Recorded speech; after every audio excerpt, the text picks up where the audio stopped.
Hey, everybody, welcome to this Xbox board game. Wrong show. I don't know what happened there. Hey, everybody, welcome to this board game life episode number 102, titled GenCon 2025. I am one of your fine hosts for today. My name is Rob, and with me, as always, I got my best buddy, Mark. Howdy ho. How's it going, everybody? It's going good. I'm sad, Rob. I'm in a daze. Why are you sad? I'm sad. Gen Con's over. Got to wait a whole nother year now. There should be. Is there a countdown on their site? Like 300, 60 days to go? There might be. Who knows? I did see that they released today that Gen Con this year had 72,000 people. So I don't remember what that is compared to last year, but that's a lot. I think it was the same. I mean, I think they were I think they said 72,000 last year as well. So, okay. Yeah, I mean, they sold out, so they sold all their tickets again. I don't know if they increased the amount that they were allowed to sell, but right now it does say, see you next year, July 30th to August 2nd, 2026. So same time. Yeah, there was 1 year that it wound up being like middle of August. So that was kind of a bummer. That conflicts with a lot of school schedules for a lot of kids. So yeah, I guess it is nice that it's always roughly around the same time, for good or bad. As long as that doesn't conflict with whatever else you're doing. But yeah, that, I know we were counting down to it like, hey, it's going to be a couple, it's 3 months away, 2 months away. It's next week. Yeah. It's already come and gone. That's kind of crazy. It went quick. Time flies when you're having fun. Yes, indeed. And a lot of fun was had. Oh, yeah. Although parts of it were painful. Physically, but that's a whole different story. Yeah, it has nothing to do with the quality of the gaming or anything like that. But before we get on with the show, let me just quickly mention that we have a YouTube channel, which you may or may not be aware of, and there's a ton of great content on there. There's video unboxings, there's playthroughs. Mark's got this awesome section that he goes through called Mailbag, and there's a fantastic one. Was it posted yesterday? Yeah, I think it was yesterday. Yeah. Yeah, that one was pretty cool. It was I'd say it's probably one of your longest ones. Oh, it's definitely longer. It was almost an hour. Mailbag. Yep. Because it was basically the Gen Con Hall edition. Yes. And there was a lot to be discussed through there. And I'm sure we'll talk about some of the same stuff on this episode here. But check out our channel for unboxings, playthroughs, reviews, mailbag. It's a lot of cool stuff on there. And don't forget to like and subscribe. We definitely appreciate it. And it'll help us grow the community to welcome more fine folks such as yourself into the community with us here. And before we get on to the Gen Con, once again, I mean, we can talk about what we played, but do we just want to mix it all in, or you want to cover the stuff that you did the week prior? I'm just going to talk about real quickly what I played the week prior, and then save for what we played at Gen Con for later in the discussion. But I did, before we left, I did get to play some Casinopolis. It's a button shy game. So one of their newest wallet games. I got to play Wroth, which is from Wroth with an O. Wroth with, what else Not would it be? Wrath. Wroth. Wroth. Correct. Wroth. Mm-hmm. And I am like going slow because I got this wrong last time when I said the developer, and I'm like, I better double check. This is Chip Theory Games that developed this game, and it's relatively new. What did you say last time? I think I initially said Roxley by mistake. Oh, okay. And I was like, uh-oh, which one was it? I was between those two. I'm like, I think it's Chip Theory, because I was just at their booth asking about the metal bits. So, but yes, Chip Theory Games' newest game for Manny Tremblay is Wroth. It's a really good little area control battling game. I got to play Toy Battle. I'm just going to say that I'll put it this way, I didn't pick it up at the con. I was about to say, this is sort of a GenCon release. Yes. Maybe it hit the stores just prior. It landed just prior. Yeah. So, played that one. I got to play Zenith. Ooh. I believe this is another GenCon release. Yes. Mm-hmm. Super fantastico. Super fantastic. I did, my friend Eva backed it, and so she had it, and because she had Wroth and Toy Battle and Zenith, so I got to play that before I left, and I'm like, I'm definitely buying this game. So Zenith is fantastic. I also played some Compile Main 1. Finally got to play that game. I also played another round of Battlestar Galactica, the board game. And turns out I was the lone Cylon this time. Just you. Just me. I was the only traitor. Then I played... Hey, real quick before you jump off that one, because I want to ask you. So... originally, you played Battlestar Galactica, and that was prior to seeing the TV show. Then you watched the entire series, and now you played it afterwards. Does the game feel different after watching the reboot series? Yes. Because everything in the game is taken right from the TV series. Mm-hmm. So, when events are happening, you like, oh, I remember this in the TV show. Like, I remember this. And it really, like, you really, I don't know. It's a fantastically done game that I don't think I've really experienced a game being able to kind of suck you into that universe like this one does. They just have done a great job with all the characters and everything just right from the show, and how like there's so many different events and cards, and it's all these things that are happening are things that went on, and you'll be like, oh yeah, I remember when this happened. And we actually had a conversation. There was one of the guys was like, I'm not sure I remember this, and he shows me the card, and I was like, well, yeah, this is when that doctor was accused of like killing a certain group of people and all that. And he's like, oh yeah, that's right. So it's just, it was really neat that it has that kind of additional depth to the game. Mm-hmm. And it was a game that was very well thought out, and it is absolutely a fan service to those of that show. Oh, very nice. Because when you first played it, it felt different, right? I think you mentioned like you didn't really have the whole Battlestar Galactica in the reboot universe in mind, because you were probably thinking more of the old, late 70s, early 80s show. Well, I had seen the mini series, so when they did the reboot, the mini series was like three or four. I think it was three. I think it was 4 hours long or something like that. Yeah. And I really was like, I watched it and I was like, I never went in and watched like the 4 seasons that followed it.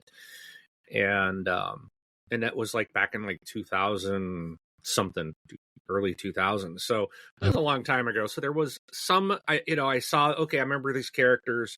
I remember seeing them, don't really remember much about them. But having watched the show afterwards, was like, wow, I got really into this show. I'm like, this is a really good show. And I don't know why I didn't care for it back then, but, I really did enjoy it now. Every episode is a cliffhanger. Yeah. That's the kind of show. Oh, my gosh. Yes, it is. So, but anyways, really good board game. Would like to get a copy of the board game, but everyone wants massive amounts of money, like several $100s for just the board base game. So they need to get the IP and do a reprint. A reprint, yeah, but yes, that would be great. In a deluxe version. I would pay for that, Awakened Realms. Yeah. Maybe it's something that Corey Kanishka can pull off with that new company that he's got.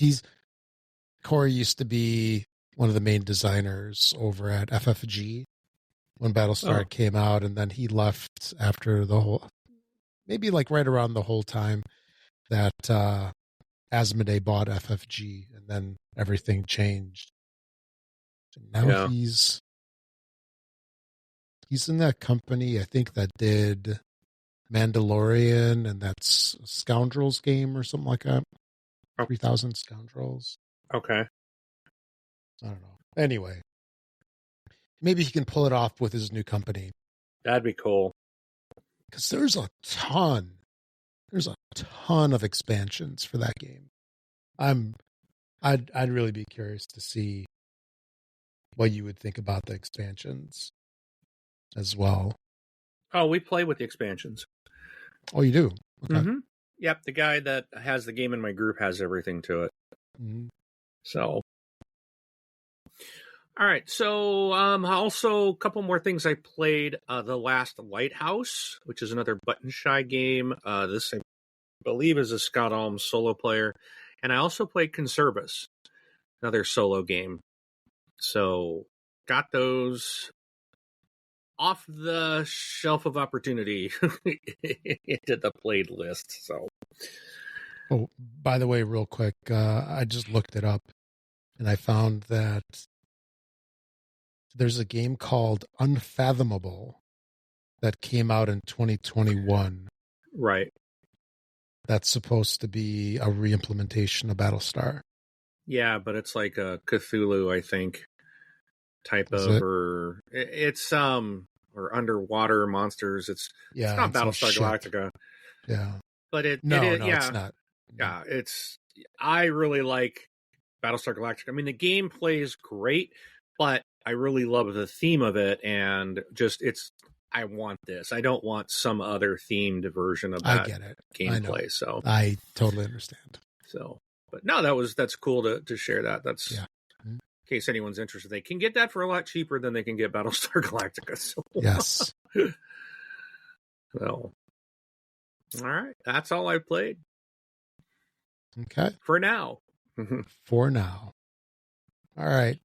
Before we get on, I keep doing that. I keep holding back the whole GenCon content with all this stuff. Well, I'll do it again. And you can contact us in a couple of different ways. You can comment to any of our episodes that we've got on YouTube, any of the videos that we have on YouTube. We also have a guild on BGG called The Sport Game Life. Also, we have all our episodes up there. And you can also email contact@thisboardgamelife.com. And leave us a voicemail as well on our website. I think that covers most of them. Hey, and don't forget to like and subscribe as well. Exactly. Gotta mention that.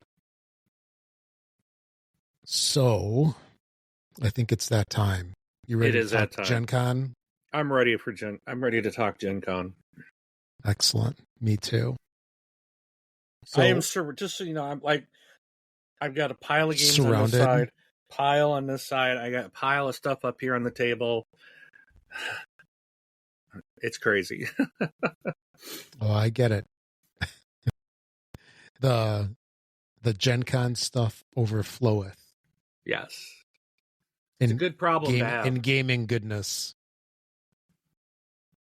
Anyway, so GenCon this year ran from July 31st through August. I'm looking at the calendar through August 3rd.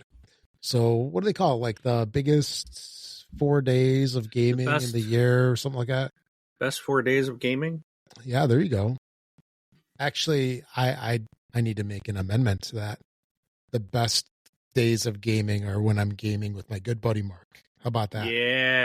Yeah. Okay, give me that $20. That doesn't come for free. But anyway, As soon as we get enough subscribers. There you go. But so it was from July 31st through Sunday, August 3rd. It's at Indianapolis Convention Center in Indianapolis, Indiana. And it's just an amazing time. This is, I don't know, I've been going since 2010. Mark, this is your third year. Yep. Going. And overall, what do you think of this year at GenCon? Just speaking about the con itself compared to previous years. Any thoughts? Because I've got some thoughts. I feel like it's gotten bigger, if that's even possible. I know we were talking about when you go into, I don't know what it's called, not the retail hall, but the exhibit hall. The exhibit hall. Yeah. Yeah, where usually you're finding a table and playing games, or you're spending, you're getting those generic tickets to learn how to play games. But they took up a lot more space there this year than in previous years. It sure seemed like I bought games in there this year. Yeah, because the exhibit hall seems to have overflown. Yes. Yeah. So it was, and it was just as busy as always. Yeah. Mm-hmm. So. Yeah, I didn't notice, I really didn't notice, there was that, we had talked about before in our last episode about going, that how the Gen Con preview list was a lot less this year than last year. Last year, I think there was close to 1,000 games on that list. Yeah. This year, I think it topped out at 609 or something like that. And yeah, it was in the 600s. And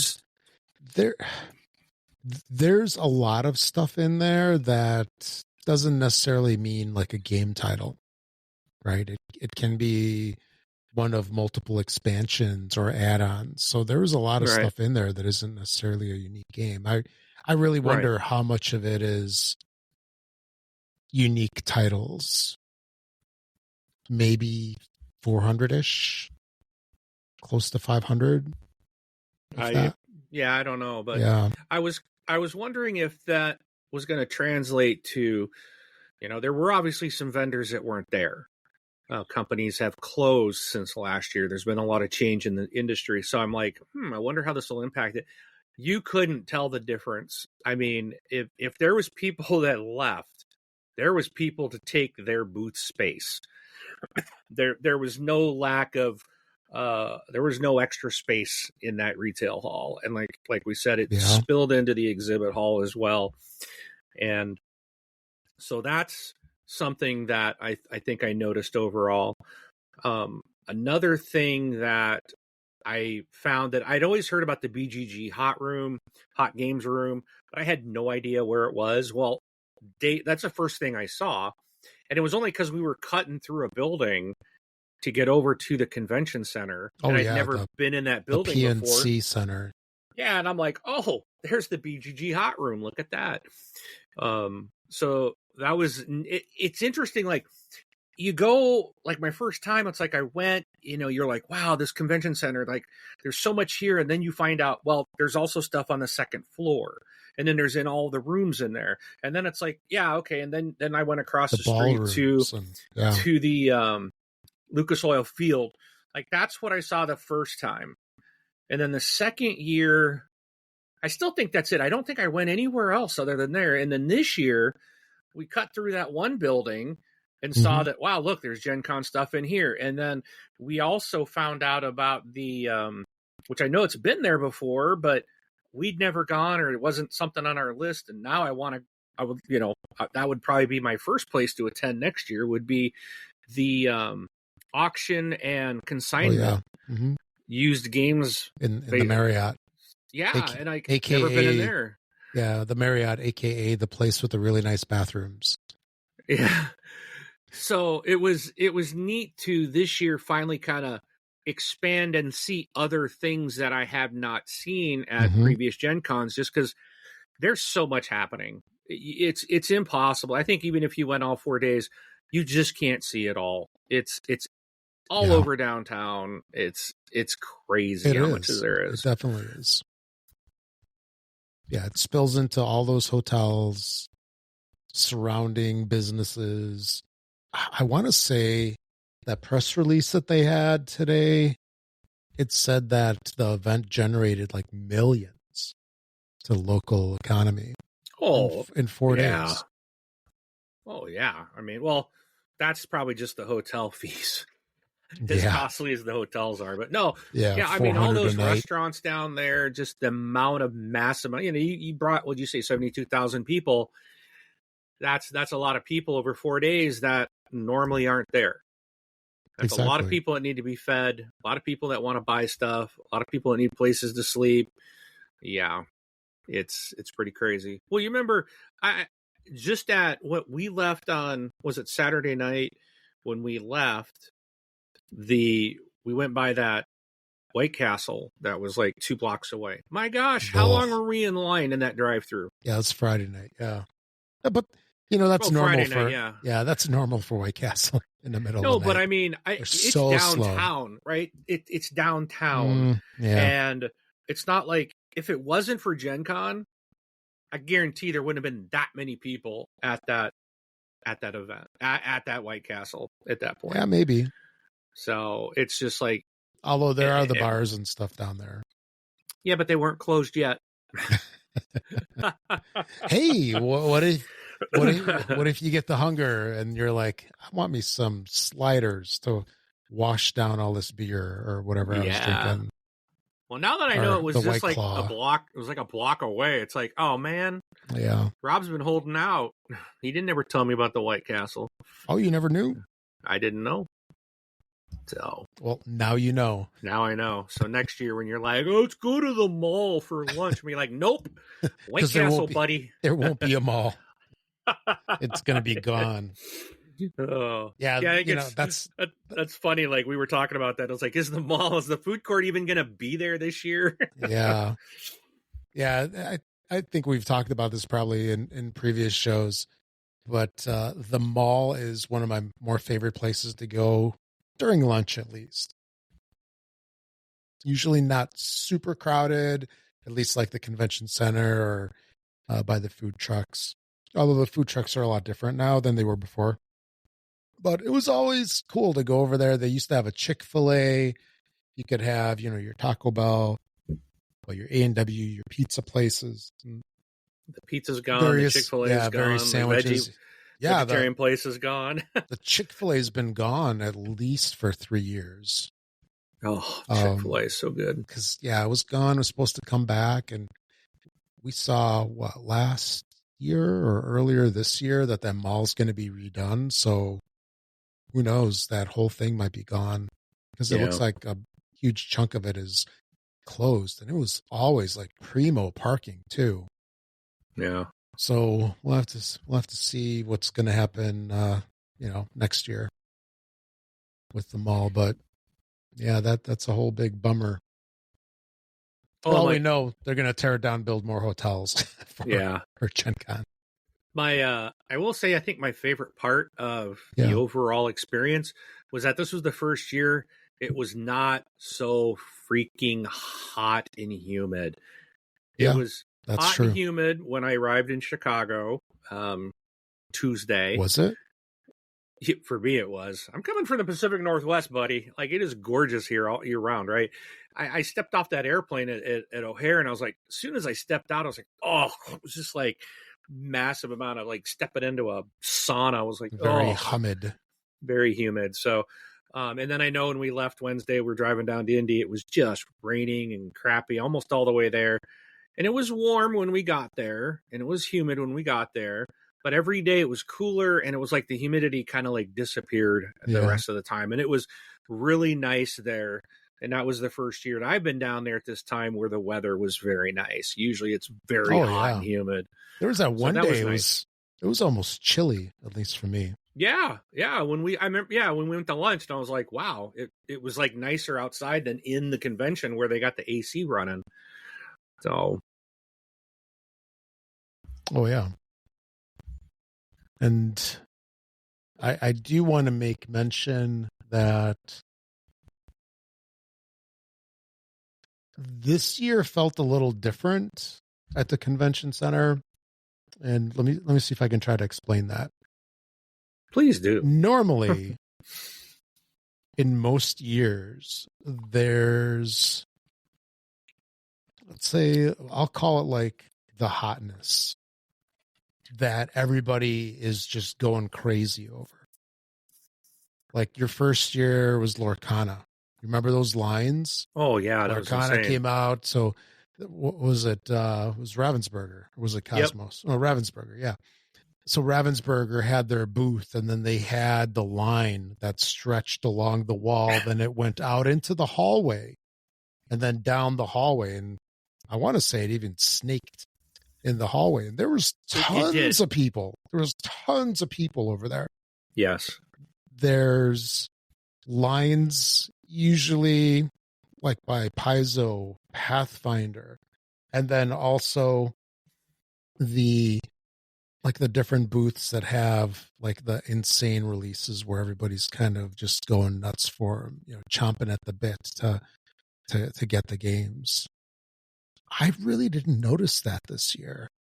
There were some areas, they still had the lines, but it was nothing like previous years. Maybe that has something to do with a reduced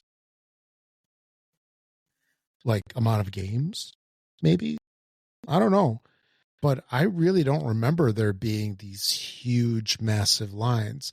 Now, there were some lines to get into some of the stores, no doubt. But I don't think we waited really much more than 15 minutes for anything that I can remember, unless I'm missing something. Well, I think there's a way to look at that. One thing different for both you and me this year compared to previous years, as I know both of us were like, there's nothing that I have to run to each morning. There just wasn't that. So we were not in that FOMO mode.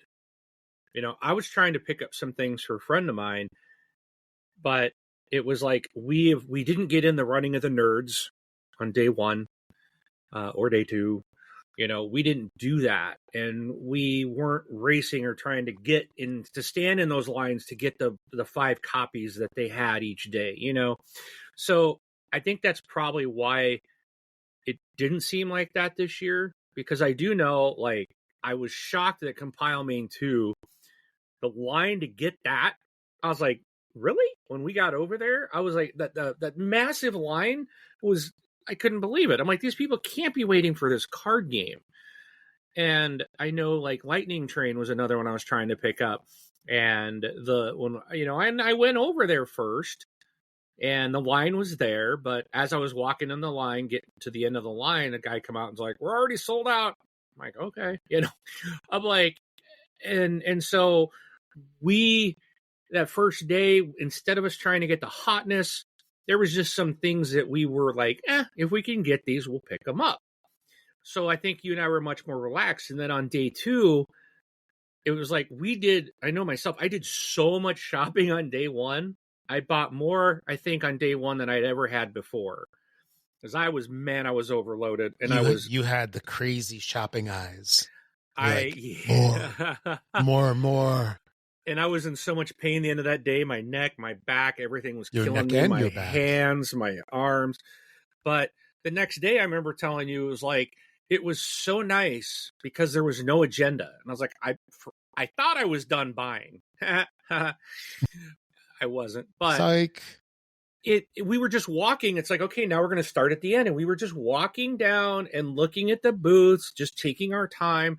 And it was so much fun, a lot more relaxing. Yeah. Oh, you weren't in a race. You didn't care. You're just like, I want to see what's here. And yeah, I really enjoyed that aspect of it. Me too. Yeah, because I've basically been doing that for years now, where the first day, I'll usually go through and just hit different booths, basically with my shopping craziness. Yeah. And then Friday and or Saturday, that's just go down the aisles, go up and down, skip the art areas and just go up and down the aisles and see what's there, see what you missed. See what you walked by and didn't pay any attention to. There's so much stuff too. That's what gets me. It's like, I wanted to go down and look at some like art stuff and maybe find things for my game room. But like by the end of the first day, I was just like, I'd spent so much money on games that I'm like, I'm not buying anything else. And then by day 2, I was like, well, I could pick up something, but I ended up buying more games. And I'm like, I don't think I got any more space in my suitcase, and I just can't pick this stuff up.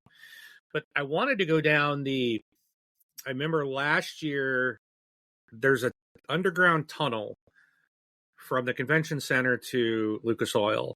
And there was a lot of art booths and stuff, people selling things. And I wanted to hit that particular hallway. Oh, yeah, because we didn't go there. No, we didn't this year. But I remember I wanted to hit that one because I'm like, instead of like, it's just, I knew and had seen things last year. I'm like, there's things that I might like to go to pick up there that I didn't really see anything. A couple things in the main retailer space for the art stuff, but nothing that really like, oh, I got to have this. But I wanted to hit that hallway, and we just never got there. Just too busy, And again, there's so many things that it's so hard to see it all. You just can't see. But for art, what kind of art would you want? Because there's a lot of fantasy art. There's a lot of, we saw a ton of like Star Wars stuff. Well, I don't want I wanted more of like, kind of like more board gamey, like some of the things, like I got like this little sign here next to our logo that's like, yes, it says, yes, I really do need all these games. I've got one that I got to relocate, but it's like a marquee sign, and it's like, board game room, and it lights up. So just kind of things like that, or maybe things of artwork of specific games, that might look really cool. And I know like the BGG store sells stuff like that. Yeah, they have. The problem is I don't have room in here anymore. Really, all my walls are covered by shelves now. So it was something I kind of wanted to look at, but I don't really have a space for it anyways. So, but that was like the artwork type of stuff I was kind of looking for, more decorative for this room that I'm in. Mm-hmm. No, I totally get it. But yeah, there's stuff there for everybody. That's just so crazy. Oh, heck yeah.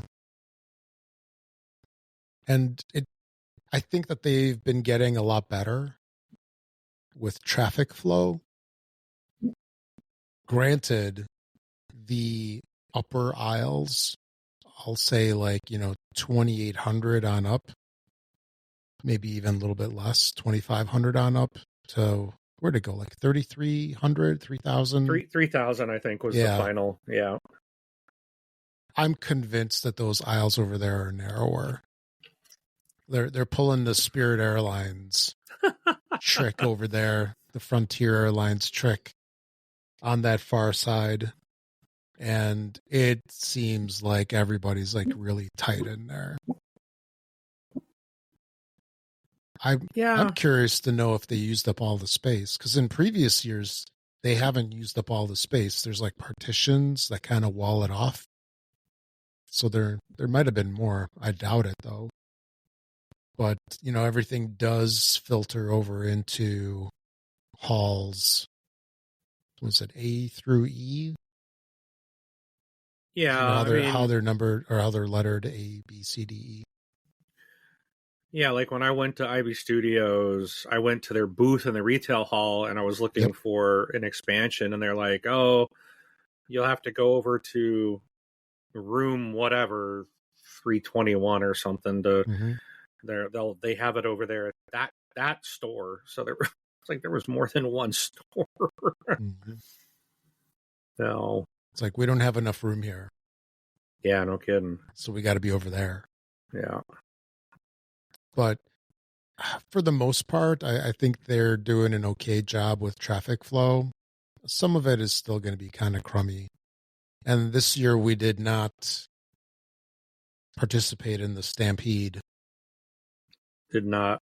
You know, when the doors open at 10 o'clock and then everybody casually run walks through the door. It's just not that fun.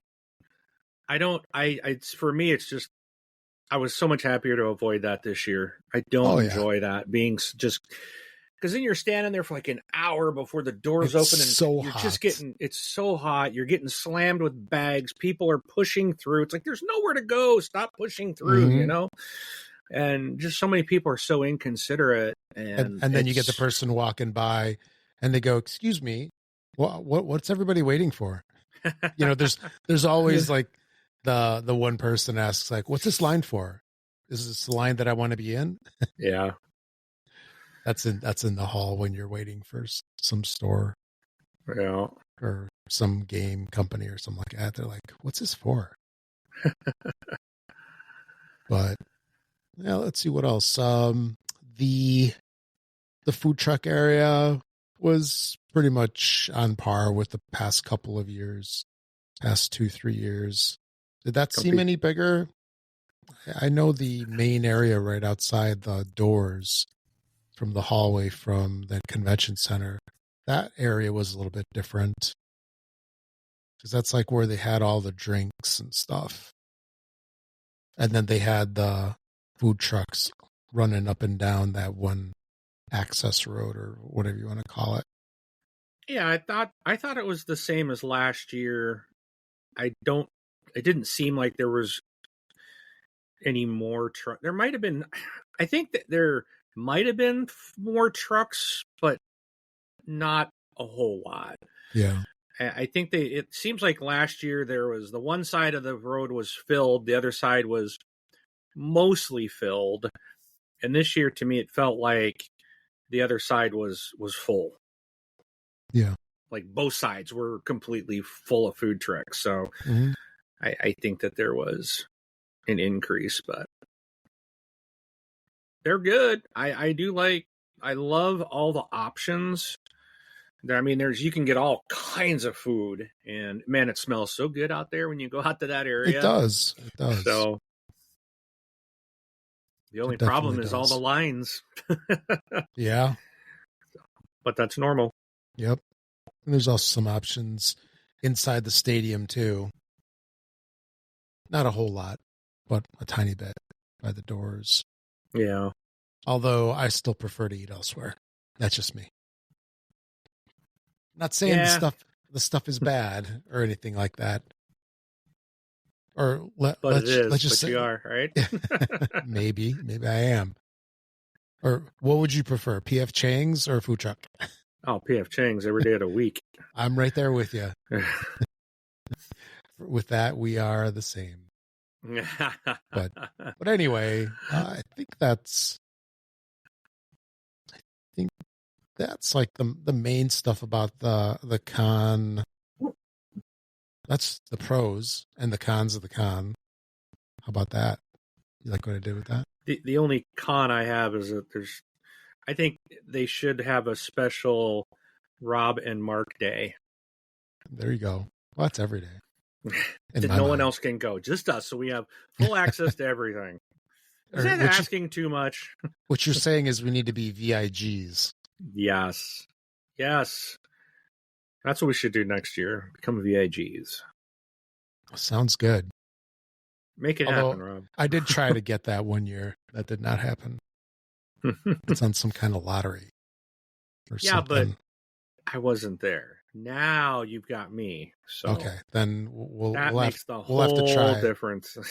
I think they open that stuff up like in November, December. Maybe we'll have to try. Because that's all you can do. Anyway, so with that being said, I do want to say one other thing before we go. I did get to meet and talk with Joey Evans from the Dice Tower. Okay. And I was really hoping, I've talked on this show before when I got my 3D printer. It was really his video he did talking about the printer that I ended up buying that really kind of, I was doing a bunch of different research, looking at different brands. I was pretty much set that Bamboo was the way to go. But when I watched his video, it really kind of sealed that for me. And I saw him walking by. We were over at the Lucas Oil Field, and we were waiting for AEG Big Game Night. We were eating our dinner, and I saw him walking, and I jumped up and ran over there to say hi to him and just, say, hey, thanks. I really appreciate the video did. And dude, he was so nice. I didn't even see you move that quick in the convention hall. You didn't even move that quick for Dice Throne or for Wroth or anything. I was talking to you, then all of a sudden there's this flash. I'm like, I didn't even know he can move that quick. Because he was moving. I'm like, I gotta go. Yeah. I was kind of like, I saw him last year and didn't say anything. And I saw Tom Vassell the year before. I never said anything to him. And I'm like, I'm always like kicking myself. Like, why don't I just go up and say hi to him? And they're always saying, if you see us, stop us, And so, and for Joey, I really was like, if I see him, I'm going to thank him for that video. It really helped me make my decision, and I'm super happy with what I bought. And it's, just want to give him, kind of a thank you. And I saw him. So I'm like, boom, I just went. Like a flash. I'm really glad I got to take a minute and talk to him. Absolutely. So that's it. All right. So let's get on to I was like trying to figure out what that was. Oh, did you hear a noise? Oh yeah. That was like a truck going by. That's a loud truck. I heard it like half a country away. Anyway, so the real thing that everybody's there for, other than to meet us, of course, is the games. And there were a lot of games to be had, both in terms of playing and acquiring, which are two different things. Yeah. So, how do you want to do this? Should we just start with the games that we played? Yeah. Just start off with that, and then I think I captured everything that you and I at least played, because we played everything we played, you and I did play from the time I got to Chicago. So I'm counting like kind of the whole weekend. This was our GenCon weekend. So even the stuff we played at your house before we left, up until I left to come back home. The first thing that you start off with was you played the O'Hare game. Oh, dude. And you got through that. And then barely the highlight of the evening, other than seeing your good buddy Rob, was going to Portillo's. Oh, man. So you won that game. I did. You crushed that sandwich. Portillo's is the best. Oh, man. Yes. They need one here so bad. Maybe they can franchise and you can do one. Bring the first one in.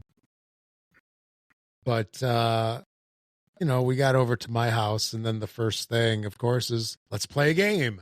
Why not? Who needs sleep? Sleep is for suckers. Yeah, especially this weekend. We'll sleep when we're dead.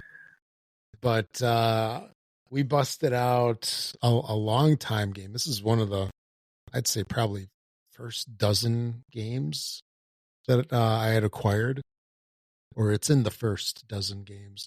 It's a game called Habana, which has a reprint now called La Habana, I think, right? Yes. 25th Century Games is doing the reprint. Because when I saw that 25th Century was doing a reprint of it, I think I sent you a message. I'm like, This is an awesome game. You got to check it out. So Habana was a game that I'll say is, to me, very, very inspired by like Puerto Rico, Santiago de Cuba, San Juan. It's got that whole Caribbean vibe to it in my mind with the artwork. You know what I'm saying? It's got that. Yeah, I thought this game looked a lot like de Cuba, or whatever that was. Santiago de Cuba. Yeah, that one. I thought it looked, it did have that kind of remind. Mm-hmm. Yes, exactly. Yeah. And so we busted that thing out and we annihilated that one. And then I think that went on your list to get, right? It was already on my, it definitely got on my list after we played that, correct. Yeah, that's a fun game. And of course, it was sold out every day. So that shows you that it's a good game. Reprints are, might be a good time for Battlestar Galactica, the board game reprint. Exactly. Reprints sell. And not something like rethemed into My Little Pony or something. Thank you. Yeah. But yeah, we knocked that out. And then I think that's the only thing that we played that night. Yeah, because it was late. Yeah. Yeah, it was pretty late. So we had to travel down to Indianapolis the next day, and we didn't get anything played until, was it that night? Did we play anything? Yeah, it was that night. Okay. We played Xylotar. Did we? Okay. Yep. Yeah, so I brought a copy of Xylotar with me. It's a little card game with these, I'll say, like half-size cards, like piano keys, kind of bigger than. Oh man, what's those games that are like in the shape of a stick of gum? You know what I'm talking about? Yeah, but these would be like and these cards. I think are like a tarot sized, but cut in half. Yep. Top to bottom way. You know. Yep. Yeah. Vertically. One card is exactly half of a normal card. Normal-ish sized card. But this is a fun little game. It's kind of got a unique premise to it. You're a polar bear that the premise is terrible. Yeah, wanted to have a musical instrument to play, something between a guitar and a xylophone. So he's got a Xylotar. But as far as games go, I enjoyed it. It's pretty fun. Yes, it is. Sorry, go ahead. I was going to say, it reminds me, and I think I mentioned it that night, it reminds me a little bit of sort of what you're trying to do with No Thanks, where you're building that tableau of cards and you're trying to fit stuff in there number-wise, but it's kind of backwards from No Thanks. See, I don't think it's like No Thanks, because No Thanks, you're trying to build up, your tableau. In this one, you are doing tricks. Yeah. But tricks are for kids. But you don't know. You don't get to look at your hand. Right, because you're not pre-taking tricks, and there's not a right. Yeah. Everybody gets their cards, like a deck of cards, and then you sort them numerically, and then you pass them to the person next to you. So they have no idea what they got. And what you just sorted, now you don't have anymore. But technically, I guess you know what the person next to you has. I didn't think of that. Yeah. Interesting. But this is a fun little game. There was an expansion that came out for it over at GenCon, but it was not something that I snagged. I was going to look at it, but nah. How about I interrupt here? Yeah. This cracked me up. So Rob is like, he's got his list. He's like, all right, we're going to go to this booth. I got to look at this. We will walk and fight the people. We will get to the booth. He's there for 2 seconds and goes, nah. And he just walks away. I'm like, What? You didn't ask them anything. You didn't pick it up. You didn't look at it. And he's just on to the next booth. And he gets over there and he's like, pass. And he just keeps going. I'm like, you're not even looking at it. I'm looking at it. What is your determination for passing on it? It cracked me up. Because I remember the next one, it was like, we get there and I'm just like, pass.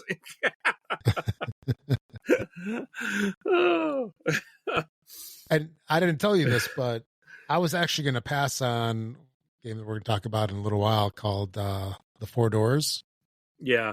I was going to pass on that, and just standing there in front of the booth while we were waiting and acquiring Last Command. I broke down and I bought it. I was not going to get that either. So that's it. You just they gotta hold you there. You gotta just stand in the spot just a minute or two, and then you're like, okay, you break down.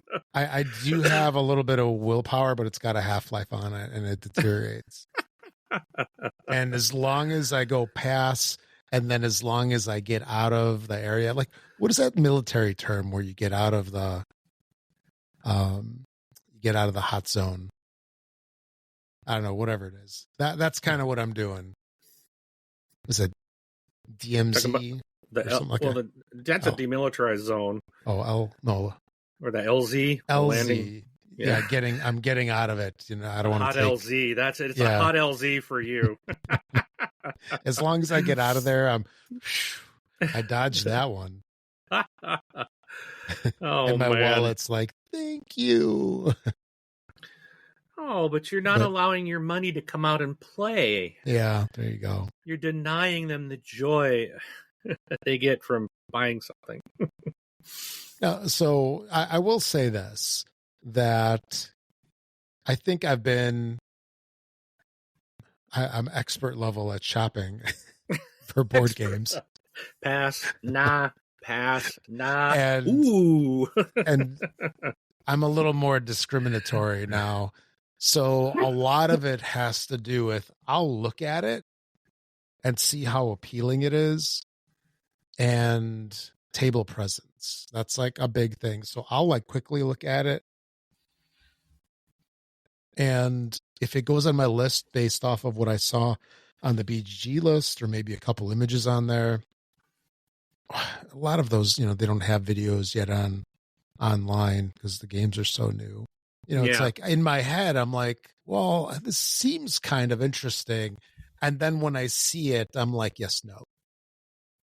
I'm past that time, which is me, like, let's say Rob 10 years ago, where I would go to a board game shop and friend the local game store, and I'd come out of there with one or two things every time. It's like I had to buy something. Now I can actually go to that like Blue Game store that we talk about. Yeah. Games Plus. I can go in there and I can walk out with nothing and be fine. Same thing as with the other store. So I was doing a lot of that stuff, and at the same time, I really didn't have anything that I absolutely had to have for this GenCon. I wasn't. I thought the same thing. Yeah. Yeah, and then and then the FOMO kicked in. But I get it. I know. So yeah, long story short, I did not get the Xylotar expansion. That was not acquired. Pass. Yeah. So the next game we played, though, we played at the con, is Force Shuffle Dartmoor. And I want to yell at Lookout Games because see this little sticker? It's peeling off. It's peeling off my art, the game box art. Like, I hate stickers on game boxes. Just wrap the darn thing in plastic. Do it old school and put the shrink wrap, cellophane, whatever on it. Yeah. I don't care about the environment. I care about my artwork on my game boxes. Maybe they should have two versions. Do you hate the planet or do you like the planet? So you can see, right. No. I can't. No, right I there. Like you can see, it's ripping the box. Ooh. But anyways, Force Shuffle Dartmoor. So I picked this up because I really love Force Shuffle, and this is a standalone. So this is not an expansion to Force Shuffle. It still carries that name, but it's in a different area. You still are doing like a forest. You have trees and bushes and stuff, but you are in a different landscape. There's caves, which give you some different, like, it kind of changes the gameplay up a little bit. But if you've played Force Shuffle, it's the same thing, just with some different things going on. And so I got this. We played this on our first day after we were taking a break, and it was good enough that Franco went and bought a copy. Had not played this one before, but it is a standalone, so keep that in mind. But yeah, this was you hadn't played Force Shuffle before, have you, Rob? No. This is one that I can definitely see myself picking up. I enjoyed this one a lot. Oh, killing me with the sticker. Stop messing with it. Stop picking at it. The sticker on there is it's like my OCD. It's like it's got to come off. It's hanging off. I got to figure out how to get this off of here. But anyways, they don't want to hear about my sticker problems. Sticker mania. Then we went to, oh man. Hey, Tom Vassell was complaining today too over this. Yeah. Different game, but oh man. Anyways, I'm sorry, people. He was complaining because there was the same one. It was like one of those card boxes that have like that hard plastic thing. You stick it on the shelf, right? He went to remove that off, and it just ripped the whole back of the box near the top. And he was just like, "Why do people do this? Why?" It's like, good question. There's got to be a better way. But anyway, so we went on to, we're still talking about games we played during the convention time. We went to the AEG 30th anniversary event. It's like a big old birthday party for them. And we knew ahead of time we were going to be playing 3 games. And this was the Guild of Merchant Explorers. Stop messing with that box. I'm going to keep working on it. I'm crying over here, though. It's ripping my box. So, but we played Guild of Merchant Explorers Party Pack. So it's like everybody in the room was basically playing the same game. Like they had an announcer would be like, 2 green cubes or whatever it is, Yep. Oh, man, it's terrible. Yeah, if you've ever been part of the AEG Big Game Night, they've done this in previous years where everybody plays the same game and then they'll call out whatever's drawn out of the bag, like bingo style. Like they've done this many times with, Tiny Towns and a couple other games as well. So they did that same thing with Merchant Explorers and Tiny Towns. And Tiny Towns. And then they broke out, every table had a copy of Ready, Set, Bet High Roller Edition. Oh my goodness. The fancy schmancy edition. Dude, this thing it's huge. Yeah. And it's like a case, like a little travel case that you might have like you can't say little. You can't say little. Big. It's a gigantic case. Ginormous. It's practically a suitcase. But we got to play that. And then the cool thing about that was that whoever won that game took that copy home. Yeah. So Franco's brother-in-law was with us. He won the game, so he got to take that with him. So that was like, wow, that retails $120 game. They had it for sale there for $90, which was one heck of a deal. It was $30 off retail, but it's a big expensive game. But man, I was shocked because I remember we were sitting there at the table and I'm like, this thing's got to be $200.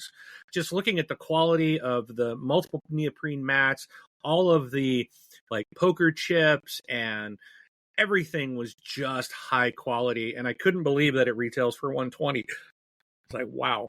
Well, if you think about it, I mean, what's in there? Just a bunch of, we'll call them poker chips And then like two massive neoprene mats. But the presentation is cool. All the wooden horses. Yeah. You've got some acrylic tiles.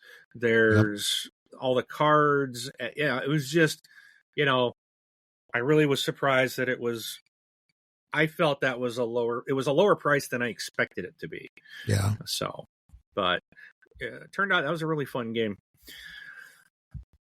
So then the next... And I almost won that, by the way. Oh, Except in the last round or whatever, the last race, I got too ballsy. And I took really risky bets, which actually cost me points. And if I just didn't bet anything, or if I went on places where I didn't lose points, then I would have had it even then. But just saying.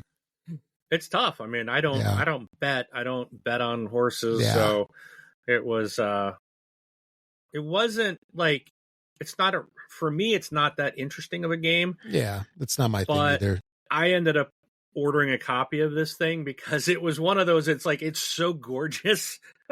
I'm like, why am I doing High Roller? This?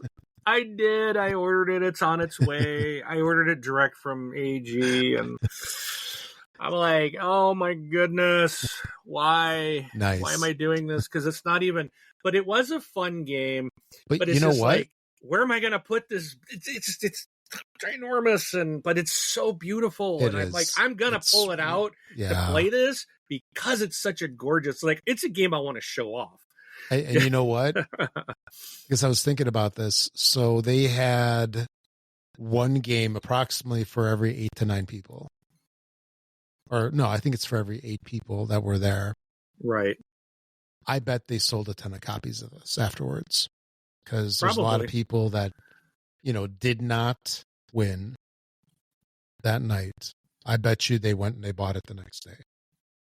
You won a whole bunch of stuff actually at this event as well. Yeah, they had a raffle. Yeah. Yeah. I think I got the last raffle of the evening. I think you're right. I do believe you're right. That I kind of snuck in there like right at the end. Do you remember well, we could talk about that on our next section, but yeah. So then the next day, after Rob broke down because he was standing in line for more than 2 seconds at a game he wanted to look at. Yeah. Because I was right at the booth next to him buying the last command. The Last Command. I don't know why I'm getting it confused. Like The Last Command or Commander. It's The Last Command. I was talking to the designer of the game, and right next to it was the 4 Doors. And I was like, yep, I'm going to go over there and buy that next as well because it was on my list. Well, Rob bought it. He ended up, because again, he was there for longer than 2 seconds, so his willpower gave out. It did. So he bought it, and I was like, okay. You know what? I was standing there and I was bored, so I spent money. I'm bored. Let's buy something. So I saw you buy it, so I was like, okay, I'm gonna go. Yeah. I'm gonna play Rob's version. Let's see if I really like it. And so we went and played the 4 Doors. We went into the gaming hall or the exhibition hall, whatever. Found a table and we played this. Yeah, that's the big halls. The exhibition hall is the retail space, or the exhibit hall rather is the retail space. Whatever. Okay, we found a table to play this game at, and I afterwards I'm like, yep, I'm gonna go get this. So I went back real quick, grabbed a copy, and I really do like it. And then that was one of the game. So when I was standing there waiting for you to buy Last Command, I was watching some people go in there. Yep, that's the one. I was watching some people go to that booth, and they weren't buying it. They were buying other stuff. I'm like, what's wrong with these people? So I walked over there and I picked, and as I was standing there, I remembered that it was a Tom Lehman and then Matt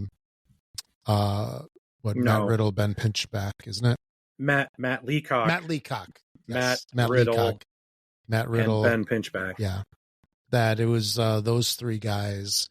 And I love a bunch of their games. They all have some great games. Like Riddle and Pinchback have Fleet, which I love that game.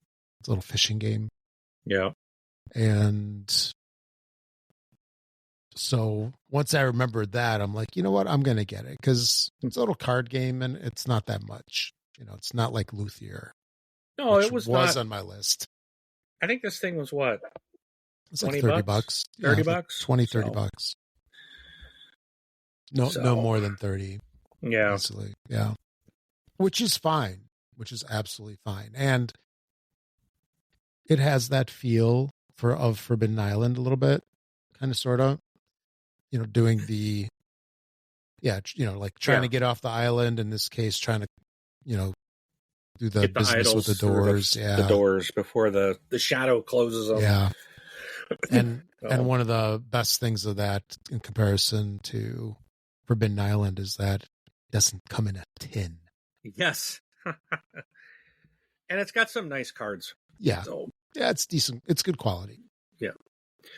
So after that, we played Panda Spin.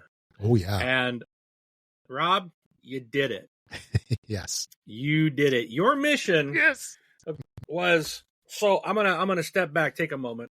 So I arrived in Chicago, and Rob's like, here, I'm giving you Innovation Deluxe by Carl Chuddick, because Rob's got a newer version. He's like, Mark, you must have this. And I'm like, Rob, you know I don't like Carl Chuddick. And he's like, take it. This is a great game. You're going to, and his goal is to, he's like, I'm going to get you to like Carl Chuddick game and understand it. So I'm messaging my friend, I'm sending my friend Eva, who here in Seattle, she's like, she really likes Carl Chuddick games too. And both her and Rob are always pushing me towards his games. And so she's like, you need to pick up Panda Spin too. And I'm like, whatever. So nice. So we're at a booth, and I'm picking up Peak Team Rangers. Yeah. And they're like, the guy was like, did you want anything else? Because he's like, I don't want you to come back and be upset. He's like, but if you buy 2 games, you get a third one for free. Yep. And I was like, okay, let me see what you guys have on the shelf. So I ended up, and I was picking up like Peak Team Rangers. Well, I saw this, and I'm like, well, I know Rob wanted this, Panda Spin. And I'm like, I couldn't find anything else that was really interesting. So I'm like, well, this is cheap. I'll just pick it up, and I'll just get a copy for myself. And I'm like, if I don't like it, I'll just give it away to my game group, right? So Rob and I ended up playing this, and I'm a believer now. Carl Chuddick got me. This is a Carl Chuddick game that I really, really like. I'm very happy with it, and I'm going to be taking it with me to game night tomorrow to play with my game group. And I'm so yes, good job, Rob. Yeah. Your efforts have paid off. I'm on board. Now I need you to try Innovation. Whoa, maybe I will, Eva can play. Yeah, she can. Yeah. Play it with you. Now I'm going to be open to it now. It's like, okay, I'm open to it. So, and again, it's like, it's just, and Panda Spin, I'll tell you what, man, this game is gorgeous. Yeah. The cards are top notch. They are beautiful. Like, it's got the dragons. It's got an like Oriental, like, it's like a Chinese feng shui thing going on.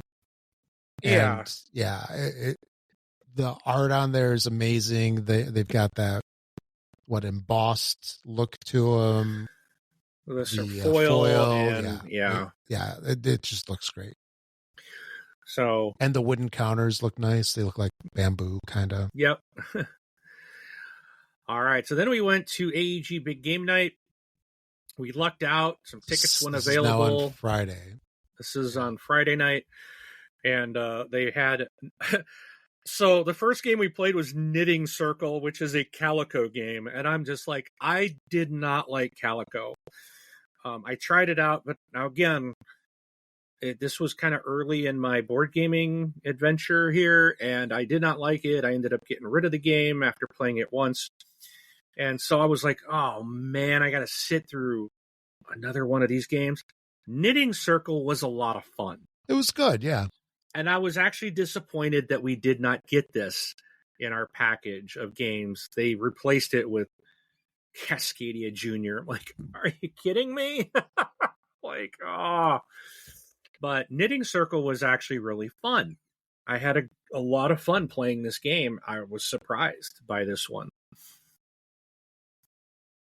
What did you think of it? Are you twisting something? Playing with a pen or something? I put it down. Okay. I realized that I was playing with my knife here, and I realized it was squeaking, and I'm like, put that down. I was like, is that a mouse? Okay.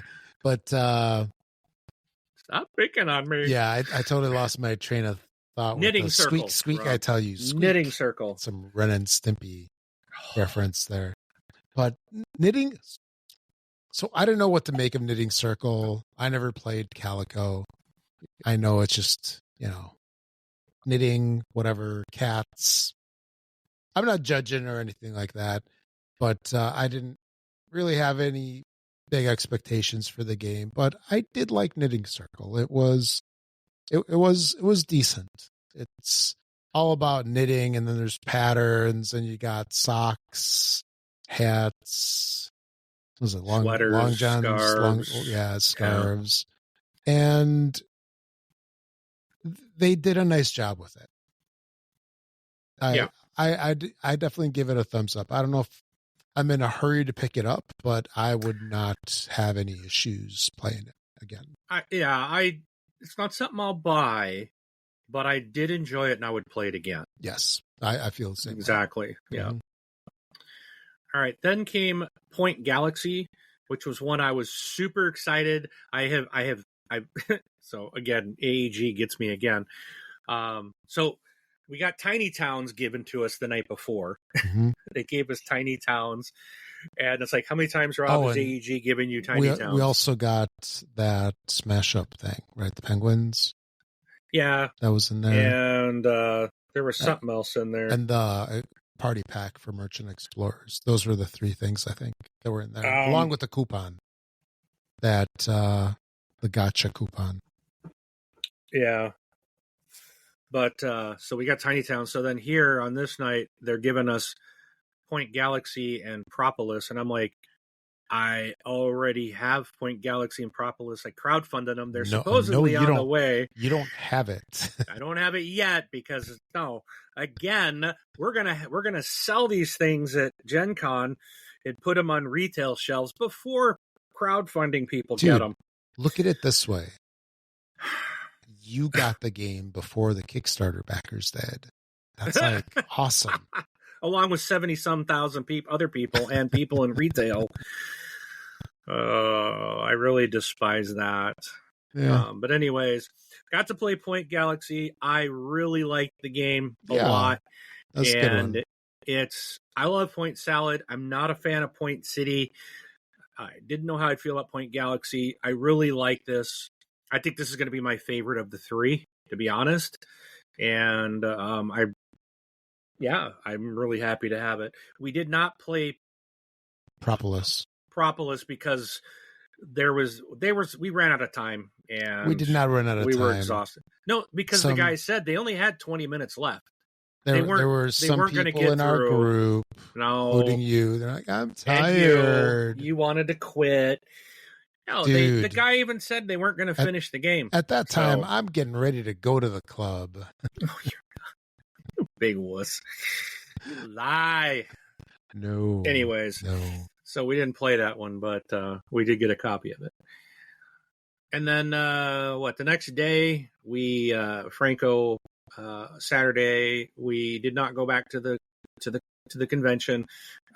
We sat and played Lost Ruins of Arnak because Franco him and his family were like have it, and they weren't sure they were playing it right, and so he asked if I would teach it to him. So, and we sat and played that, and that is such a fun game. My only thing with it is setup. The setup on that takes a long time. Takes a while. It's a big game. I rarely pull it out, but that is a big game, literally. Yeah, and figuratively, I guess. But it's fun. Yeah, absolutely. And then you and I played, the next day on Sunday, we played Tigris and Euphrates. You introduced me to this game. Yeah, because we were talking so much about Reiner Knizia, and I'm like, dude, this is like his classic. And it's a mean game. as well. If you're not fighting, you're losing. Yeah. is the gist of this game. So it was nice to get it to the table. Yeah, it was interesting. Interesting game. And then we finished up with Gatsby, which you picked up. Now, Gatsby, again, it's one of those, I wasn't interested in the theme, and it was something I never even bothered to look at, because I'm like, I don't care about the Gatsby, I don't care about that theme, I knew it was something like getting people to, like, influencing people to your side or something. I'm like, it just doesn't sound good. But you broke it out, and I'm like, okay, we'll try it. And as we start up, first of all, the game looks really neat. I think it's a nice quality, good-looking game. And it turns out it's kind of like these mini games. And I was having a lot of fun with it. I'm like, I like this game. And I did like it until the very end. And I'm still torn on this, Rob. I know we spent some time kind of talking about it. I still think this game is broken.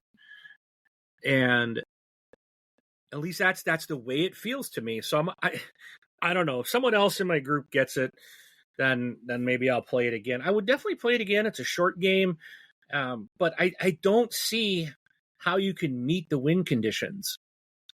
It seems very rare that someone's going to meet the actual win conditions of the game, the way it is designed. But there's so many win conditions, because what we're talking about here is this game is essentially 3 mini games in one. So the main board is split into thirds.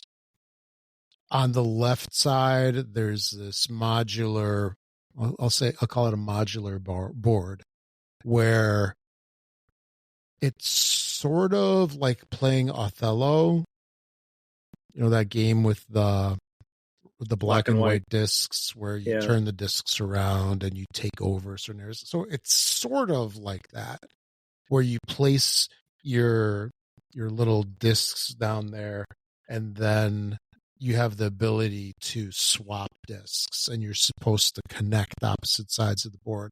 I went into this thinking it needed to be a straight line. And then when you connected it and you're like, oh, I got it. That really surprised me, because I wasn't expecting that. So I wish I knew that from the beginning, but hey. Well, you'd know that if you would have listened to the rules being read to you. I listened to the rules. Because I read it. But they might as well have been in Japanese or something. And then the middle is this, I'll call it like a race to the top, where you keep moving up these tracks of maybe like 15 spaces-ish, something like that, maybe 20. And the person that's behind, when they move 2 spaces. So if you're ahead, you move 1 space. And so there's this catch-up mechanic built into it. And then the third one is an actual race. So it's horse races, because this is set in the 20s, 30s, something like that. The 20s. Yeah. So the right-hand side is 5? Yeah, it's 5 different horse races of various lengths. So you put your discs on there, and then once the entire track, anywhere from like 3 to 5 or 6 altogether spots, once all of them are occupied, then you basically decide who's got majority. They're the ones that win over there. But the tiles that you're collecting as part of all of these mini games, there's 15 of them, if I remember right. These tiles have 5 different suits, and there's a couple of each one.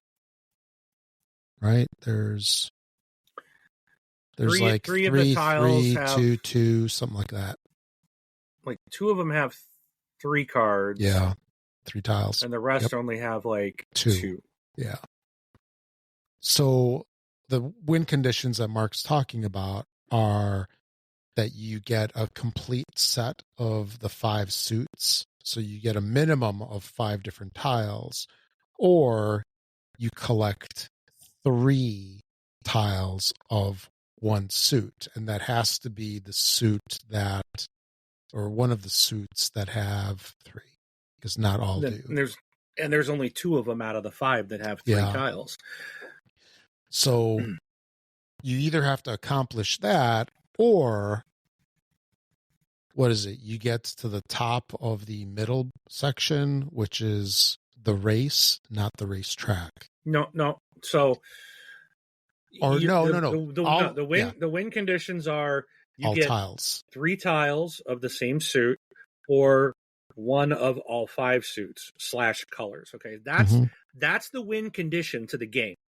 Okay, now here's why I say it's broke. Because the left-hand one, well, you talked about like the Othello. There's 3 people on that you're trying to influence, 3 tiles. The middle one with the race up the building is 4 tiles. The the horse track, there's 5 tiles so there's 3, 4, and 5 people total in the game in these little mini games that you're trying to influence. Now, Rob and I played the game wrong the very first time because we were playing to meet those win conditions. And when we played and had all the people off the board, neither one of us had met this win condition. So then the fallback is if nobody meets those win conditions, then it's based on prestige points, which depends on like the stars on the tiles. So you add those up, plus there's a couple other ways to get a couple points. So like that's kind of the fallback. And so we played it that, and then after we were done and we tallied our score, Rob was looking at something and goes, "Oh, we played this wrong." So this is where I think the broke part comes in, is as soon as one of the mini games, one of those 3 sections, all the tiles are out of there, the game ends. So if we both went and we're doing the quote Othello mini game on the far left, as soon as those 3 people are off there, the game's over. Like there's no way for you to get 3 of the same or 5. So then it just becomes about scoring the number of points on there. And it's going to make the game extremely short. And because it's a 30-minute game. And it's 30 minutes, I think. Well, it's a 2-player game, so it's 30 minutes probably on average. But I know what you're saying. I would argue that this is a race game. It's not a leisurely collect all the tiles game. This is literally race to finish the game and get whatever the win conditions are that'll let you win. And if you're lucky, you meet the 5 or the 3 rule. You know what I'm saying? It's more about racing to the finish, blocking your opponent, and at the same time trying to get the bare minimum to win. I think that's what the game is. Yeah, it says, it's a player wins immediately if they control 3 characters of the same color or 1 character of each of the 5 colors. If all character tiles from a single location have been claimed before one of these conditions is met, then the player with the most stars on their character wins.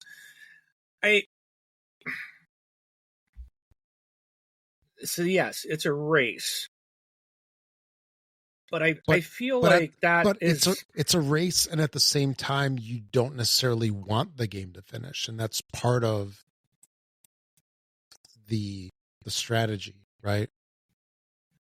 Like I think that the middle track is the one that's probably going to end the fastest, because especially since it's got that catch-up mechanic in it. I think that middle track helps force the game to end, and at the same time, it's like you want to get the tiles from the middle because there's 4 of them in there.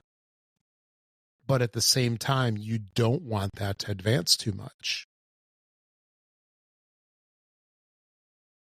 I think the racetrack probably is equal with the Othello side in terms of how quickly those would end. But the middle section, I think, would end the fastest. And as part of that, you're doing the selection of what you want to do for that turn. So you could either do 2 actions on Othello, 2 actions on the racetrack, or 1 Othello, 1 racetrack, and 1 middle, and then 1 middle, 1 racetrack, right? Mm-hmm. So you don't necessarily want to do too much of one of any of those. Anyway. So we played Gatsby. Yeah. Because it's a GenCon show. It's not a Gatsby show. Exactly. And by the way, I'm right. Me. You're not. Okay. Nope. Let's continue. All right. So, we did get some stuff played. So yep. Let's wrap this up by getting into. Oh no, we're not done. Well, we might be. This might be our last section because I think we covered this other stuff. But yeah, what did we acquire, Rob? What games did you acquire at this convention? So I picked up, and this is the stuff that I actually pulled out my credit card for, or most of it. I picked up Up and Down. I forgot who it was from, but I remember the booth. And I got convinced to get sleeves for it somehow. And I did. But I got Up and Down. I got 4 Doors because I lack willpower while I'm sitting there, which we talked about earlier. I picked up Red Carpet, which I haven't checked out yet. So that was one of the games that I was pretty sure that I wanted. And then when we got over there, I'm like, cha-ching. Same thing with Gatsby. Now that I played it, I'm a little more lukewarm on the game. I enjoyed it. It was fun. But, I probably would have been okay without it. I did pick up Sunavalo. I'm sorry, this is the one that I got the sleeves for, not for up or down. I got Sunavalo. And then, thanks to my good buddy Mark, I got Panda Spin and Fight 5. So those are the main acquisition ones. I did get a couple more things, thanks to our friends over at AEG. Like how we had mentioned earlier, there was the Smash Up Penguins pack. There was the Merchant Explorers Party Pack and yet another copy of Tiny Towns. It would have been nice to get an expansion to Tiny Towns. But Tiny Towns is old news. That came out in 2019, 2018? Let's see. Something like that. Yeah.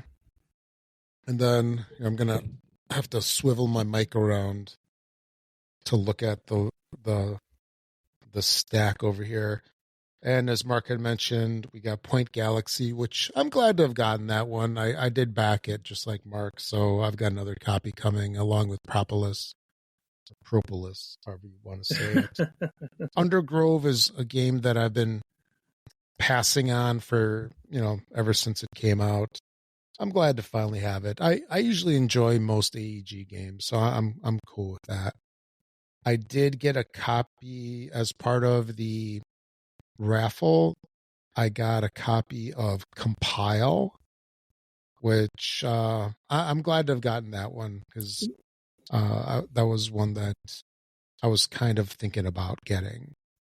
So I got, and even better that it didn't cost me anything. Yeah. But I got that, and then I got a mat for that, so that was part of the raffle. Glyphics from the OP, and then a War of Whispers, some kind of legendary edition. Mystic Veil, Essential Edition. I got that. And I think that's it. And you could have had the expansion to Unstoppable, but you went pass. Yeah, I did. And I totally forgot, but I was going to give you a copy of Mystic Vale as well. So I'll have that for you next time. Well, you got my address. Oh, you got me there. Oh. So anything else did you acquire? I think that's it. Let me take a quick look-see. Well, while you're looking. Yeah. Oh, and I got Juicy Fruits. Yeah. That was another one. That was when I bought Sunavalo. I got that. Oh, and Cascadia Jr. Woo! Yeah. How about you? I think your list is a little longer than mine. So I picked up Raw and Right. Yeah, I wanted this one, but you could have bought it. Yeah, you probably would pass. No, that was the one. Okay, I remember Century. the list. Yeah, that was one. I wanted that because I've got the dice game, I've got the regular Raw, and this was on my list. And then I just remember there being a big crowd around that booth, and that was one of the things that kind of like put me off. Or rather, it was enough to have me say pass. Yeah. It really wasn't that bad because they had one thing I liked about 25th Century is they had a whole bunch of workers and you could just talk to one and that person could check you out. Yeah. So there wasn't really a line. It was just you walked up to the thing and told them what you wanted. So just a little bit of a crowd. Yeah. I also picked up Up or Down as well. And I got the Forest Shuffle Dartmoor, which I mentioned earlier. I went to Ivy Studios. I would say out of most of the stuff, if there was a game that I wish I picked up that I didn't, it was probably that one, Forest Shuffle Dartmoor. It's a good game. Yeah. Real good. I guess you'll just have to come see me again to play Deal. it. Or go see Franco. Franco's closer. He's got it too. I'll have to hand deliver the Mystic Vale. I did go to the Ivy Studios booth. I picked up Graft. This is a game. I guess they released like 3 games in kind of their little worlds. So Tend is a new game coming out. It's a big, huge, like a roll and write that's coming out. Yeah, I backed and that this one. is in the Tend universe. So I decided to pick. This is a card drafting game in the Tend universe. And then I picked up Time to Panic. I basically grabbed this because they were giving out really nice, if you spend enough money, really nice bags. Not like the little ones they hand out that like hurt your hands. Recyclable ones. Yeah, this was like a really nice one. And the guy, I think, gave it to me because I was in line for so long. And I asked him, like, how much do you got to spend to do this? But then I'm like, well, just throw this in, so that I could make sure I got to the amount of money. I did get the Fractured Sky Rift expansion. It's behind me. It's a little tiny box. I picked up Slam Throne. So this is from the Dice Throne people. It's just a little gimmicky game, I think. But I don't plan to play it. But I wish we tried that one. That was like goofy enough where it might have been interesting. Well, if you want to see what comes in those, I do have a video coming out soon. I did open them, so hit the like button and subscribe to our YouTube channel and hit that bell icon on the YouTube channel so you will know. I'm going to have like videos coming out every day for probably the next month or so. There's so much stuff here to do. I'll have at least one, hopefully at least one a day. But the Slam Throne is already prepped to release here soon. I think it might be Wednesday or Thursday of this week. So it was one of the first ones I did because I wanted to open the bags and see what the slammers, which are characters with abilities from the Dice Throne universe. So, and it's nice. So check that out. Then I also picked up Fliptoons, and I did a video on this one. It's also going to come out here in the next day or two. This game, I had to get this. It's a small little card game, but the artwork is incredibly gorgeous. If you're familiar with like I don't know, the old time cartoons, or if you've played the video game Cuphead, it's like that style of animation, and it's absolutely beautiful. And the game looks like it'll be fun. So I picked up Fliptoons. I also got the Four Doors, which Rob and I already talked about. So that one is, again, all these are, you're going to see unboxings on all these. Also, I did get that innovation I mentioned, but Rob also gave me Alhambra Roll and Write. Oh, yeah. So I do have this one, which Rob's I love, awesome. Alhambra, which Rob introduced me to that game, and I love that game. So I'm excited to have the Roll and Write. Picked up an expansion to Star Trek Star Realms. This is the Borg Invasion. So I had to get that one. Let's see. I mentioned Panda Spin as well. Then I picked up, not too long ago, I got to play a game called Ahoy! And Leader Games has put out some new expansions that are now, I don't know, they were available at the con. I haven't seen them in the stores yet, but Rivals and Renegades and Fang and Fortune. So I grabbed both of those expansions. I also got a treasure pack with some additional goodies in it. And then I bought an upgrade pack, which gives me metal coins and some wooden bits as well for the game. All right. What else did I get? Oh, Peak Team Rangers. This one looks good. It's a cooperative game from Scott Alms. I think it's 1 to 4. Oh, it is 1 to 5 players. And this one looks interesting. So this is from Matago. Looking forward to playing that one. And now I have, because I'm an idiot, Galileo Galilei, I have 2 copies of it. I ordered it before I went to GenCon because I knew I wanted it. And I'm like, well, it's going to be there, but I might as well I'll save myself. I know I want it. I'm going to order it. Well, then I got there and forgot that I had ordered it and bought a copy. So now I got 2 of these. But a friend of mine in my game group, I'm bringing that tomorrow to our game group to play. So I might be able to sell it to him. Picked up Zenith. Awesome game. You could be like the Tupperware people. You know, it's like you have the party. It's like, oh, look at this, juice pitcher. You can buy it. Yeah, if you're listening to audio, our video one, I'm actually showing, because almost everything is still sitting here right by my table, so I'm just showing the boxes.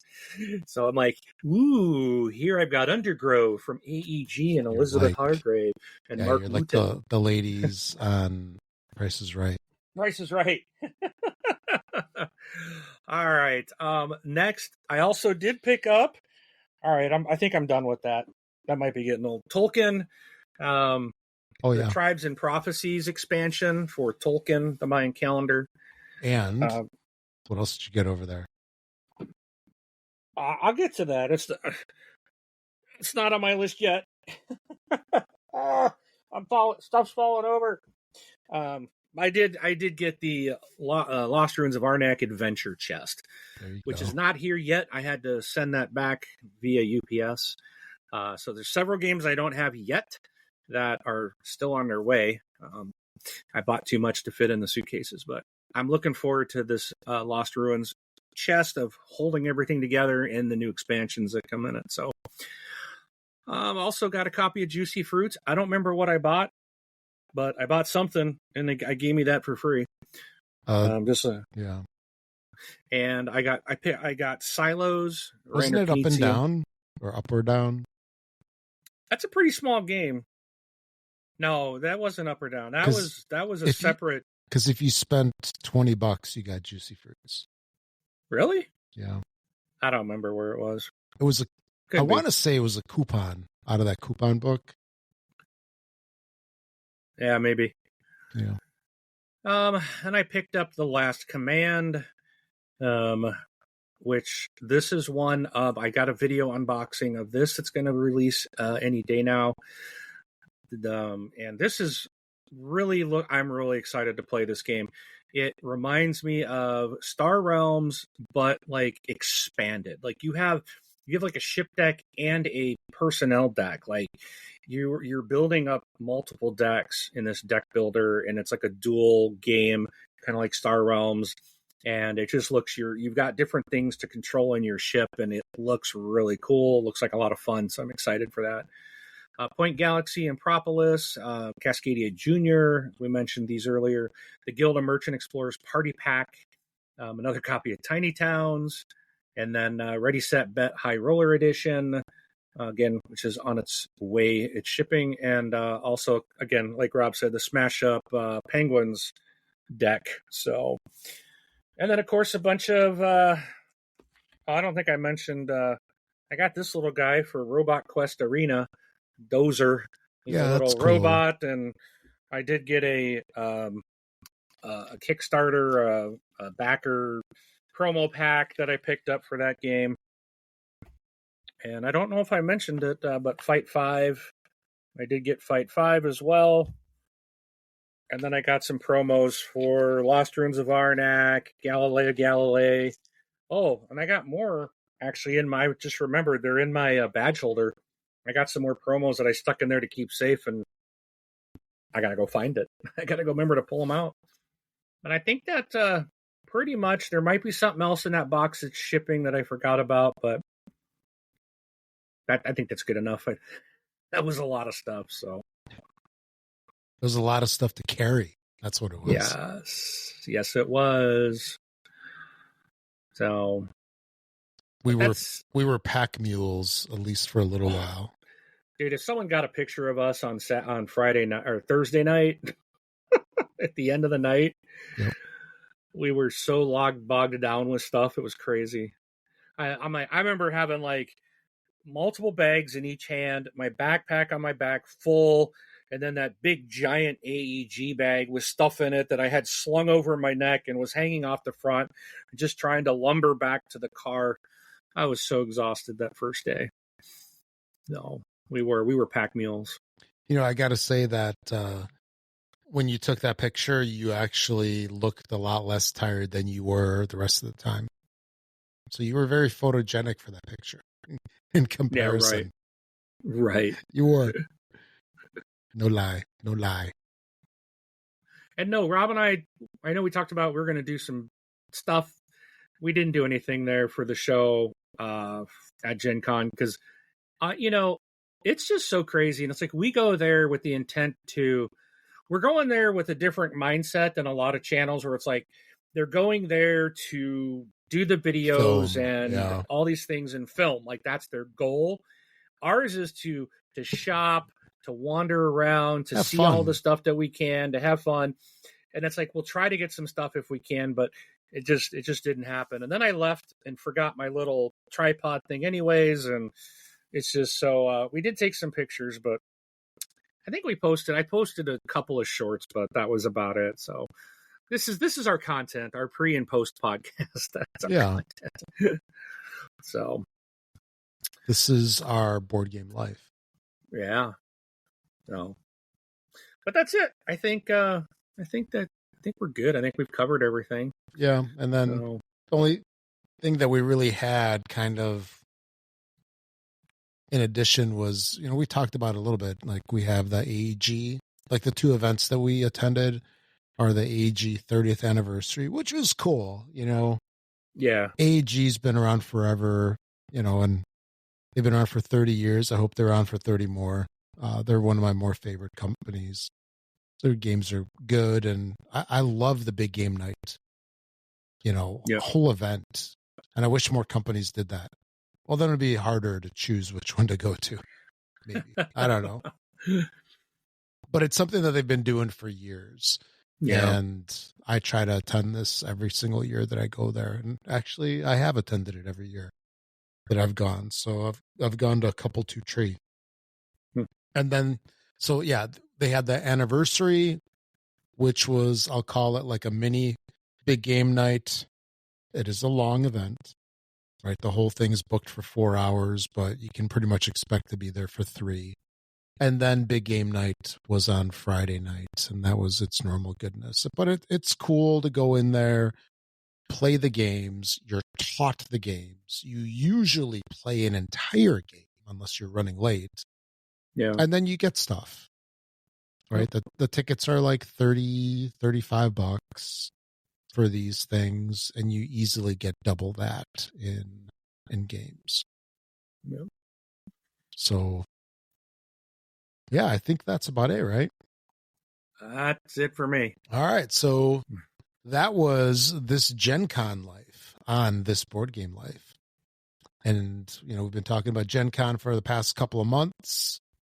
Now we can stop talking about it until next year, until GenCon 2026, which I'm sure will get a lot more love. Mm-hmm.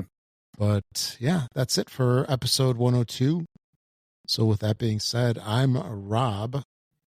Thanks for listening, everybody. And we'll catch you all in the next show in 2 weeks. And Mark, we'll see you at the table.